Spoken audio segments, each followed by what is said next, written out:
సప్త సముద్రాలు ఈదిన వాడు ఏదో ఇంటి వెనకమాల పిల్లకాలంలో బడి ఏదో అయ్యాడని చెప్పి ఏదో పాతకాలపు సామెతలాగా పాపం ఇన్నేళ్ల రాజకీయ అనుభవం ఉండి మంత్రిగా చేసి స్పీకర్గా చేసి ఇప్పుడు ఉన్నటువంటి సీనియర్ రాజకీయ నేతలు ఒకరుగా ఉన్నటువంటి తమ్మినేని సీతారామకు కూడా పాపం అలాంటి కష్టమే వచ్చింది. ఏంటి సీతారామకు వచ్చినటువంటి కష్టం ఏంటంటే ఫ్యామిలీని తీసుకుని పరారైపోవటం, ఇల్లు వదిలి పరారైపోవటం.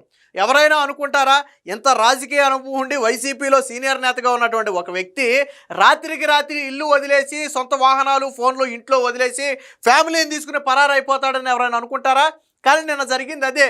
ఏదైతే తమ్మినేని సీతారాం కొడుకు పేరు మీద ఒక దాదాపుగా 4 కోట్ల రూపాయలు విలువైనటువంటి ఒక ప్రాపర్టీని దొంగ రిజిస్ట్రేషన్ చేయించారో, తప్పుడు డెత్ సర్టిఫికేట్ సృష్టించి తప్పుడు ఫ్యామిలీ మెంబర్ సర్టిఫికేట్ సృష్టించి పక్క రాష్ట్రం నుంచి ఒక మహిళను తీసుకొచ్చి ఆ చనిపోయిన వ్యక్తి పేరే కూతురే ఈ మహిళ అని చెప్పి ఆ కూతురు నుంచి వీళ్ళు కొనుగోలు చేసినట్టుగా ఒక సినీ ఫక్కీలో ఒక స్టోరీని నడిపినటువంటి తమ్మినేని సీతారాం భాగోతం బయటపడిన తర్వాత ఎస్పీ ప్రెస్ మీట్ పెట్టి తమ్మినేని సీతారాము, ఆయన కొడుకు, ఆయన భార్య ముగ్గురు పాత్ర ఉంది, మేము చర్యలు తీసుకుంటామని చెప్పిన తరువాత తెల్లవారుజామున 3 గంటల సమయంలో, మొన్న ప్రెస్ మీట్ పెట్టిన మన్నాడే తెల్లవారుజామున 3 గంటల సమయంలో, అంటే తెల్లారితే పోలీసులు వస్తారనే అనుమానంతో 3 గంటల సమయంలో తన ఇంట్లో 2 వాహనాలను వదిలేసి కుటుంబానికి చెందినటువంటి మొబైల్ ఫోన్లన్నీ కూడా ఇంట్లోనే వదిలేసి ఒక ప్రైవేటు వాహనాన్ని ఇన్నోవా వాహనం తెచ్చుకుని పరారైపోయినట్లుగా పోలీసులు అయితే గుర్తించారు. చూడండి ఎలా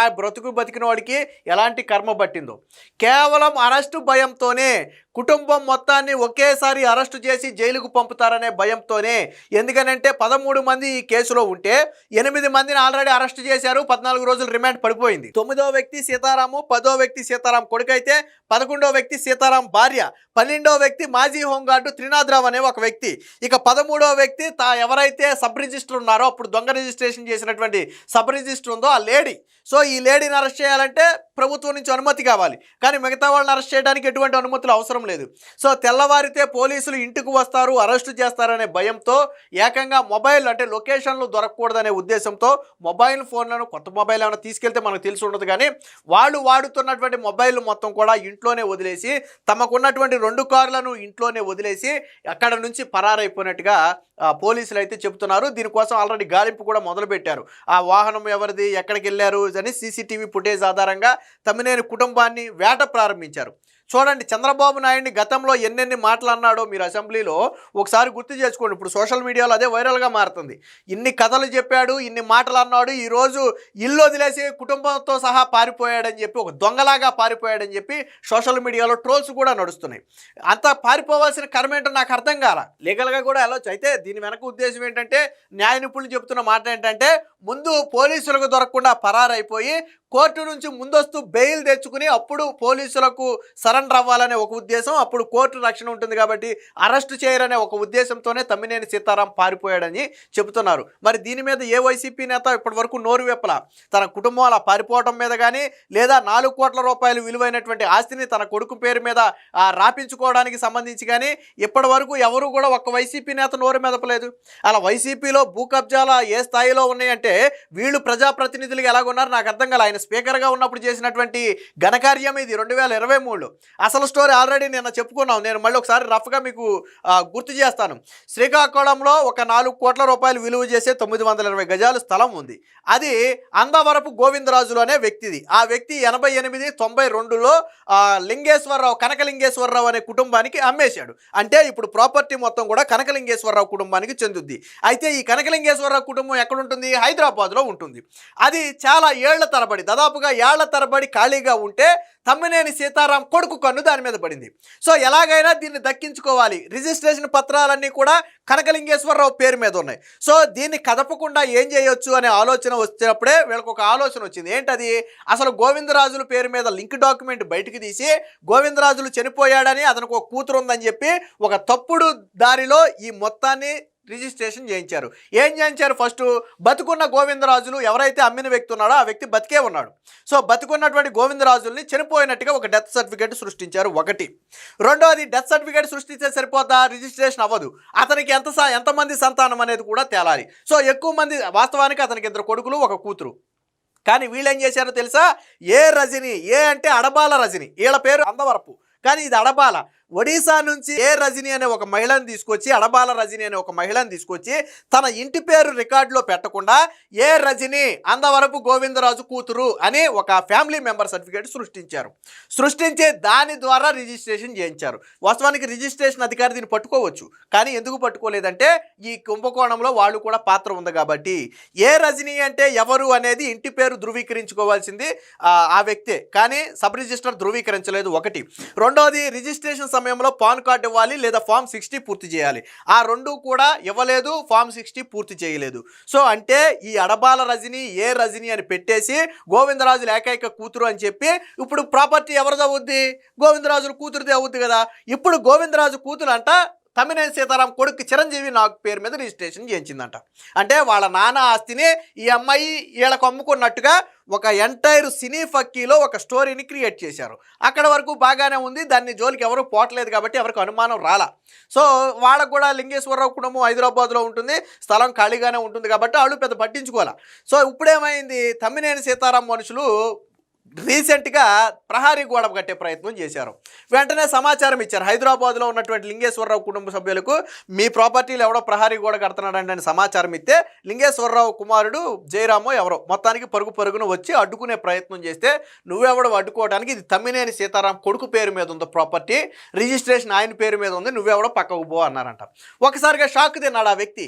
ఇదేంటి, మా నాన్న పేరు మీద 88, 92లో రిజిస్ట్రేషన్ అయ్యింది, ఆ తర్వాత మేము ఎవరికి అమ్మను కూడా అమ్మలేదు, మరి తమ్మినేని సీతారాం కొడుకు పేరు మీద రావటం ఏంటి, వీళ్ళు పవర్లో ఉన్నప్పుడు ఏదైనా మిస్యూజ్ చేశారా అనే అనుమానం వచ్చి వెంటనే పోలీసులను ఆశ్రయించి తన దగ్గర ఉన్న ఒరిజినల్ డాక్యుమెంట్ చూపిస్తే అప్పుడు పోలీసులు కూపీ లాగారు.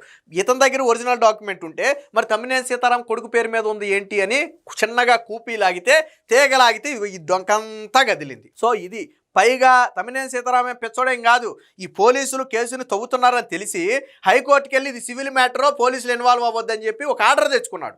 పోలీసులు ఏమైనా పెచ్చోడా కాదు కదా, పోలీసులు ఏం చేశారు, సివిల్ మ్యాటర్లో ఇన్వాల్వ్ అవ్వాల. ఈ దొంగ డెత్ సర్టిఫికేటు, దొంగ ఫ్యామిలీ మెంబర్ సర్టిఫికేటు, ఒక దొంగ ఫ్యామిలీ మెంబర్ని తీసుకొచ్చారు చూసారా, ఇవన్నీ క్రిమినల్ కేసులు.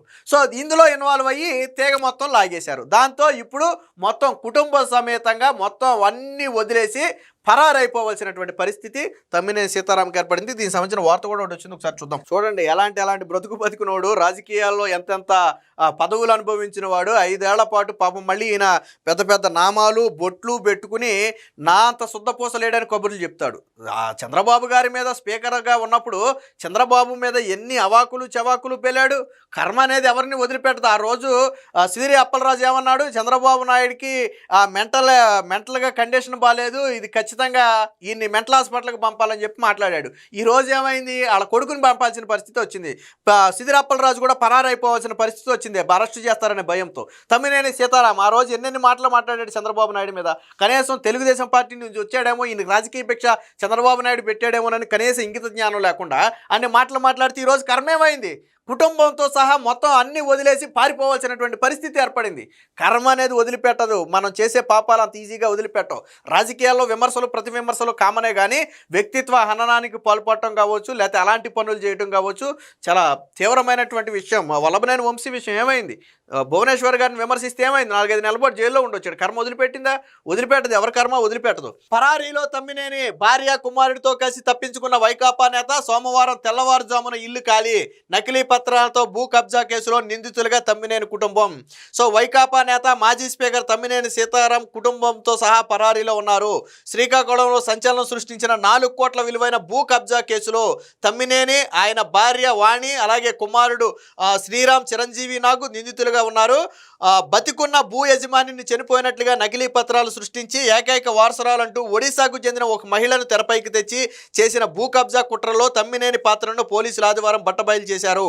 అప్పటి వరకు ఆముదాల వలసలోని అద్దె ఇంట్లో ఉన్నటువంటి తమ్మినేని కుటుంబం అంతా, అంటే ఆదివారం సాయంత్రం పోలీసులు ప్రెస్ మీట్ పెట్టారు, పేరు చెప్పారు అంతే.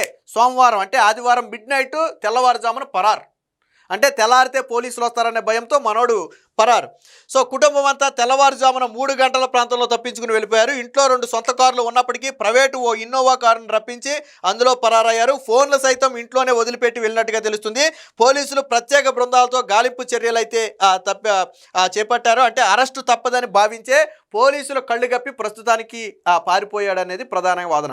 అయితే ఇక్కడ తమ్మినేని సీతారాం దొరికితే ఈ ఒక్కటే కాదు, ఆల్రెడీ తమ్మినేని సీతారాం మీద మరికొన్ని ఆరోపణలు ఉన్నాయి. సో అవన్నీ ఎక్కడ మెడకు చుట్టుకుంటాయో, అసలు బండారం ఎక్కడ బయటపడద్దు అనే ఒక ఉద్దేశంతోనే ఈ పారిపోయాడు. అతని మీద ఉన్నటువంటి ఇతర ఆరోపణలు కూడా ఏంటో ఒకసారి చూద్దాం. మనకు తెలిసింది ఇప్పుడు ఇది ఒకటే, కానీ తమ్మినేని సీతారాం మీద ఇంకా కొన్ని ఆరోపణలు ఉన్నాయి. ఒకటి చూడండి. ఆముదాల వలసలోని టీఎస్ఆర్ కళాశాలకు ఆనుకుని ఉన్న 8 సెంట్ల స్థలాన్ని తమ్మినేని కుటుంబం ఆక్రమిస్తుందని ఆరోపిస్తూ గత నెలలో ఒక వృద్ధ దంపతులు సీఎంఓ ఎస్పీ నిర్వహించిన ప్రజా పరిష్కార వేదికలో ఫిర్యాదు చేశారు. దీంతో డిఆర్ఓ విశ్వేశ్వరరావు, ఆముదాల వలస తహసీల్దారు, సర్వే అధికారులు వెళ్ళి స్థలాన్ని సర్వే చేసి సరిహద్దురాళ్లు వేసి ఆ వృద్ధ దంపతులకు తిరిగి అప్పచెప్పారు. ఇది ఒక నెల క్రితమే, కరెక్ట్గా నెల క్రితమే ఒక 8 సెంట్లు స్థలం కబ్జా చేయాలని ప్రయత్నం చేశారు. సో దాన్ని ప్రభుత్వ అధికారులు అడ్డుకున్నారు. ఇకపోతే ఈయన స్పీకర్గా ఉన్న సమయంలో టెక్కలి మండలం చింతామణి గ్రామంలో 324 సర్వే నెంబర్లోని 23 ఎకరాల భూమిని బలవంతంగా తన కుమారుడి పేరు మీదుగా రాపించుకున్నారని ఆల్రెడీ అక్కడ స్థానికులు ఆరోపణలు చేస్తున్నారు. అదొక కేసు ఉంది, అంటే అదొక ఆరోపణ ఉంది. అలాగే తమ్మినేని కుటుంబానికి అత్యంత సన్నిహితుడైనటువంటి ఆముదాల వలసకు చెందినటువంటి ఒక వ్యక్తి మరణిస్తే ఆయన 2 కుమారుల మధ్య తగాదాలు వస్తే ఆ తగాదాల మధ్యలోకి ఈయన దూరి ఆ ఇంటిని తన భార్య పేరు మీద రాయించేసుకున్నాడంట. అంటే బహుశా సెటిల్మెంట్లు చేసినందుకు ఇల్లు ఏమన్నా రాయించుకున్నాడో, లేకపోతే భయపెట్టి బెదిరించి రాయించుకున్నాడో కానీ ఇల్లు రాయించుకున్నాడు. ఇది ఇంకా దారుణం. ఇంకా చూడండి, ఆముదాల వలసకు చెందినటువంటి ఓ పోలీస్ కానిస్టేబుల్ అనారోగ్యంతో మృతి చెందితే ఆ పోలీస్ కానిస్టేబుల్ ఈ తమ్మినేనికి బాకీ ఉన్నాడని చెప్పి తన భార్యను బెదిరించి అక్కడ రైల్వే స్టేషన్ దగ్గర ఆ చనిపోయిన కానిస్టేబుల్కి ఒక ఇల్లు ఉంటే ఆ ఇల్లును కూడా స్వాధీనం చేసుకున్నారంట. అంటే ఒక కానిస్టేబుల్ చనిపోతే మరి ఆ కానిస్టేబుల్ వీళ్ళకి ఎలా బాకీ ఉన్నాడో నాకు తెలియదు. సో చనిపోతే ఆ కానిస్టేబుల్ బాకీ ఉన్నాడని తన భార్యను బెదిరించి రైల్వే స్టేషన్ దగ్గర ఒక ఇల్లు ఉంటే ఆ ఇల్లును కూడా రాయించుకున్నారంట. సో ఇలాంటి అనేక ఆరోపణలు తమ్మినేని సీతారాం మీద ఉన్నాయి. సో ఇవన్నీ మెడకు చుట్టుకుంటాయని ఒక భయంతోనే ఈ కేసుతో పాటు వాటిల్లో కూడా ఇరికిస్తే ఇక బయటికి రావటం సాధ్యపడదనే ఒక భయంతోనే తమ్మినేని ఇప్పుడు పరారైనట్టుగా తెలుస్తుంది. నేను అందుకనే మొదట్లోనే చెప్పా, ఏదో సప్త సముద్రాలు ఈదిన వాడు ఏదో పిల్లకాలులో బడి ఇదైనట్టుగా రాజకీయ ఇంత అనుభవం ఉండి ఇన్ని పదవులు అనుభవించినటువంటి వ్యక్తి ఈరోజు రాత్రికి రాత్రి కుటుంబంతో సహా పారిపోయే పరిస్థితి ఎందుకు వచ్చిందో ఒకసారి ఆలోచించండి. అంటే రేపొద్దున్న తమ్మినేని సీతారాం ఏ మోహం పెట్టుకుని ఆముదాల వలసలో ఓటాడగలుగుతాడా? అక్కడ నిలబడి పోటీ చేయగలుగుతాడా? వైసీపీ పార్టీ ఏమని తమ్మినేని సీతారాంకి టికెట్ ఇస్తుంది? అధికారంలో ఉన్నప్పుడు దుర్వినియోగం చేసి భూ కబ్జాలు చేసాడని టికెట్ ఇస్తుందా? జగన్మోహన్ రెడ్డి అలాంటి వాళ్ళకి ఇస్తాడనుకోండి, కానీ ప్రజలకు విజ్ఞత ఉంటుంది కదా. సో ఇది తమ్మినేని సీతారాం చరిత్ర. ఏదైనా మొత్తానికి పోలీసులు అయితే గాలింపు చర్యలు చేపట్టారు. దొరికిన వెంటనే కుటుంబం మొత్తాన్ని కూడా అరెస్ట్ చేస్తారని చెప్పి ప్రస్తుతానికైతే అర్థమవుతుంది.